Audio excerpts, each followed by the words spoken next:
বর্তমান সরকার ক্ষমতায় থেকে নির্বাচনের চেষ্টা করলে তা প্রতিহত করার ঘোষণা দিয়েছেন বিরোধী দলীয় নেতা ও BNP chairperson Begum Khaleda Zia. Khulna circuit house মাঠে স্থানীয় 18 দলের সমাবেশে বাগেরহাটের রামপালে তাপ বিদ্যুৎ কেন্দ্র স্থাপন করতে দেয়া হবে না বলেও ঘোষণা দেন তিনি। মন্তব্য করেন, আওয়ামী লীগ ও প্রধানমন্ত্রী শেখ হাসিনাকে ক্ষমতায় রেখে নির্বাচন সুষ্ঠু হতে পারে না। প্রতিনিধি মাহবুবুর রহমানের পাঠানো তথ্যে রেজওয়ান করিমের ডেস্ক রিপোর্ট। নির্দলীয় তত্ত্বাবধায়ক সরকার ব্যবস্থা পুনর্বহালের এক দফা দাবিতে খুলনা সার্কিট হাউস মাঠের জনসভায় মহানগরী ছাড়াও আশেপাশের জেলা উপজেলা থেকে আসেন দলীয় ও জোট নেতাকর্মীরা।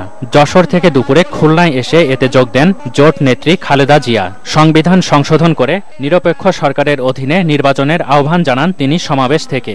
পার্লামেন্টে সংশোধনী এনে নিরপেক্ষ সরকারের বিল পাস করে দেশে একটা অবাধ সুষ্ঠু নিরপেক্ষ নির্বাচনের ব্যবস্থা করুন, কারণ আপনাদের অধীনে কোনো নির্বাচন হবে না। এইটা আওয়ামী লীগ বুঝতে পেরেছে, আওয়ামী লীগের লোকজন বুঝতে পেরেছে যে জনগণ এটাতে অংশগ্রহণ করবে না, ভোট দিতেও আসবে না। বেগম জিয়া সরকারের বিরুদ্ধে দুর্নীতির অভিযোগ এনে সুন্দরবন রক্ষায় রামপাল বিদ্যুৎ কেন্দ্র বন্ধের দাবি জানান। বিএনপি ক্ষমতায় আসলে মাওয়া জাজিরা ও পাটুরিয়া দৌলদিয়ায় 2টি পদ্মা সেতু করা হবে বলেও উল্লেখ করেন তিনি। রামপালের মতো জায়গায় এই বিদ্যুৎ কেন্দ্র হতে দেওয়া যাবে না। এই বিদ্যুৎ কেন্দ্র বন্ধ করতে হবে। অন্য যে কোনো জায়গা দেখে করেন, সুইটেবল জায়গা দেখে করবেন, যেখানে কোনো ক্ষতি হবে না দেশের। বিএনপি 18 দলীয় জোট সরকারে আসলে পদ্মা সেতু হবে, ইনশাআল্লাহ পদ্মা সেতু হবে।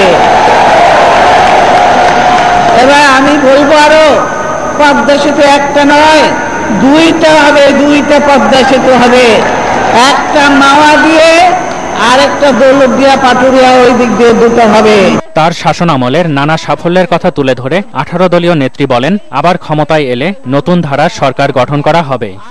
ব্যাপক পরিবর্তন আনবো আমাদের সেই সরকার গঠন হলে নতুন ধারার সরকার করব, নতুন ধারা রাজনীতি করব।